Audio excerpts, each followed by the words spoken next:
ৰাজ্যিক বিজেপিৰ অধিকাংশ নেতাই ব্যস্ত গৌৰৱ গগৈক লৈ পিছে ব্যতিক্ৰম হোৱাৰ ৰূপ দেখুৱালে পবিত্ৰ মাৰ্ঘেৰিটাই পুহাৰী চুপতি এৰি উন্নয়নমূলক কামত গুৰুত্ব দিয়াৰ আহ্বান কেন্দ্ৰীয় মন্ত্ৰী পবিত্ৰ মাৰ্ঘেৰিটাৰ অখিল গগৈ লুৰিণ গগৈ ৰাকিবুদ্দিন আহমেদ ৰকিবুল হুছেইন বা গৌৰৱ গগৈ এনেধৰণৰ পুহাৰী চুপতি কিন্তু আমি যিমান পাৰোঁ এতিয়া তেওঁলোকৰ কথাখিনিত ব্যস্ত থকাতকৈ আমি উন্নয়নমূলকৰ যি ধাৰা আমি আগবঢ়াই লৈ গৈছোঁ। গৌৰৱ গগৈৰ প্ৰসংগত ৰাজনীতি উত্তাল হৈ থকাৰ সময়তে নগাঁৱত মন্ত্ৰী পবিত্ৰ মাৰ্ঘেৰিটাই তাৎপৰ্যপূৰ্ণ মন্তব্য কৰে। পুনৰ শুনক কি ক'লে কেন্দ্ৰীয় মন্ত্ৰীজনে। অখিল গগৈ লুৰিণ গগৈ ৰাকিবুদ্দিন আহমেদ ৰকিবুল হুছেইন বা গৌৰৱ গগৈ এনেধৰণৰ পুহাৰী চুপতি কিন্তু আমি যিমান পাৰোঁ এতিয়া তেওঁলোকৰ কথাখিনিত ব্যস্ত থকাতকৈ আমি উন্নয়নমূলকৰ যি ধাৰা আমি আগবঢ়াই লৈ গৈছোঁ। কেন্দ্ৰীয় মন্ত্ৰীয়ে মন্তব্যৰ পৰিৱৰ্তে অসমৰ সাংসদৰ পাকিস্তান ভ্ৰমণৰ প্ৰসংগ উত্থাপন কৰি মুখ্যমন্ত্ৰী হিমন্ত বিশ্ব শৰ্মাই যোৰহাটত গৌৰৱ গগৈৰ বিজয় এক দুৰ্ঘটনা বুলি ব্যাখ্যা কৰে। গৌৰৱ গগৈৰ বিজয়টো এটা দুৰ্ঘটনা আছিলে সেই সময়ত কিহৰ কাৰণে যে সেই সময়ত ৰাইজে ভাবিছিলে যে লোকসভাত তেওঁ ভাল বক্তব্য দিয়ে। মানুহৰ মনত এটা ধাৰণাৰ সৃষ্টি হৈছিল যে বিধানসভাত বিজেপিকে দিম কিন্তু লোকসভাত ডেকা ল'ৰাজনক দিওঁ। তদুপৰি মুখ্যমন্ত্ৰীজনে সাংসদৰূপে গৌৰৱ গগৈক সংসদত অসম বা যোৰহাটৰ প্ৰসংগত নীৰৱতা অৱলম্বন কৰাৰ অভিযোগ উত্থাপন কৰে। তেওঁ যোৰহাট অসমৰ প্ৰসংগ এৰি দেশ বিৰোধী কাৰ্যত লিপ্ত থকা বুলি পুনৰ দাবী কৰে হিমন্ত বিশ্ব শৰ্মাই। যোৱা এটা বছৰত যোৰহাটৰ বিষয়ে এটা কথা সংসদত নকলে, অসমৰ বিষয়ে এটা কথা নকলে আৰু গোটেই সময়ছোৱাত ভাৰত বিৰোধী কামৰ লগত নিজক জড়িত কৰি ৰাখিলে। আনকি বিহুত সাংসদজন যোৰহাটত নথকা প্ৰসংগ উত্থাপন কৰি বিহুত চান্দা দিব লাগে বুলি আঁতৰি থকা বুলি কয় হিমন্ত বিশ্ব শৰ্মাই। ঈদ আহিছে, নামাজ পঢ়াটো নিজৰ স্বাধীনতা, কিন্তু যোৰহাটৰ সংসদজনে গুৱাহাটীত নামাজ পঢ়িব নে যোৰহাটত পঢ়িব? আজি মুকলি বিহু প্ৰথম দিনাৰ বিহু লতাশিলত পতাকা উত্তোলন কৰিব কাৰণেতো আমি আছোৱেই, কিন্তু আপুনিতো যোৰহাটত থাকিব লাগে।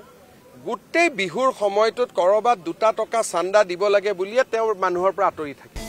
মন্ত্ৰী পীযুষ হাজৰিকাই গৌৰৱ গগৈক আক্ৰমণৰ লক্ষ্য কৰি লয়। পিতৃৰ নাম নোলোৱাকৈ গৌৰৱক যুক্তি দিয়াৰ আহ্বান জনালে পীযুষ হাজৰিকাই।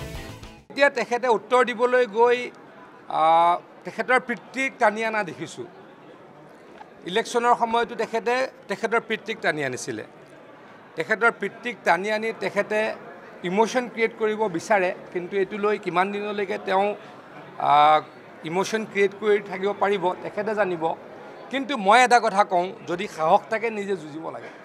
পিতৃৰ নাম লৈ যুঁজাৰ দিনটো আৰু আজি তাৰিখত নাই। আনহাতে পবিত্ৰ মাৰ্ঘেৰিটাই গৌৰৱ গাথাক পুহাৰী চুপতি আখ্যা দিলেও সমগ্ৰ ঘটনাক্ৰমৰ পৰা কংগ্ৰেছ সাংসদজনে মূৰ পুলুকা মৰাৰ চেষ্টা কৰা বুলি কয়। বিগত ছমাহে গৌৰৱ গগৈয়ে বিষয়টোৰ পৰা পলায়ন কৰি আছিলে। মূৰ পুলুকা বুলি যিটো অসমীয়াত শব্দ হয়, মূৰ পুলুকা দি আছিলে। তদুপৰি বৈদেশিক পৰিক্ৰমা দপ্তৰৰ কেন্দ্ৰীয় মন্ত্ৰীজনৰ পৰ্যবেক্ষণ অনুসৰি পৃষ্ঠভূমি তৈয়াৰ কৰি গৌৰৱ গগৈয়ে লাহে লাহে স্বীকাৰোক্তিৰ দিশে আগবাঢ়িছে। তেওঁ পৃষ্ঠভূমি এটা তৈয়াৰ কৰিছে, আমুক গৈছে তামুক গৈছে, চৰকাৰে জানে আমুক, কিন্তু তেওঁ যে গৈছে তো ক'ব পৰা নাছিল। এতিয়া লাহে লাহে তেওঁ স্বীকাৰোক্তিৰ ফালে গৈছেগৈ। বিজেপিৰ ৰথী মহাৰথীৰ আক্ৰমণৰ পৰা গৌৰৱ গগৈক সুৰক্ষা দিবলৈ আগবাঢ়ি আহিল বিৰোধী দলপতি দেৱব্ৰত শইকীয়া। জেওৰা পাৰ হৈ গৌৰৱ গগৈ পাকিস্তানলৈ যোৱা নাই বুলি মন্তব্য কৰে দেৱব্ৰত শইকীয়াই। গৌৰৱ গগৈ ডাঙৰীয়া, তেওঁৰ পিতৃ তৰুণ গগৈ ডাঙৰীয়া নিশ্চয় এনেকুৱা কামৰ বাবে তেওঁক পঠোৱা নাই যে তেওঁ হাবি জংঘল পাৰ হৈ অন্য দেশলৈ যাব। এনেকুৱা এটা গৌৰৱ গগৈ জেওৰা পাৰ হৈ পাকিস্তান গৈছে বুলিতো মই বিশ্বাস নকৰোঁ। আনহাতে পাকিস্তানলৈ যোৱাটো অপৰাধ নহয় বুলি দোহাৰি SIT গঠন কৰাটো নিৰৰ্থক আৰু বিষয়টো কেন্দ্ৰীয় চৰকাৰৰহে বুলি কয় বিধায়কজনে। পাকিস্তান যোৱাটো অপৰাধ নহয়, যিটো সময়ত তেওঁ যোৱাৰ কথা কৈছে। আৰু এতিয়া যদি কোনোবা যায়, যেতিয়া ভাৰতে ডিপ্ল'মেটিক ৰিলেশ্যনটো নাইকিয়া কৰিছে, এইখিনি সময়ত গ'লে নিশ্চয় সেয়া অপৰাধ হ'ব। যদি গৈছিল নিশ্চিতভাৱে চৰকাৰৰ হাতত তথ্য আছে, কেন্দ্ৰীয় চৰকাৰৰ সংস্থাসমূহৰ লগত তেওঁলোককহে এই কামখিনি কৰিবলৈ দিব লাগিছিল। SITৰ কোনো প্ৰয়োজন নাছিল। মুখ্যমন্ত্ৰীক চাগে অতিৰিক্ত দায়িত্ব দি থৈছে নেকি।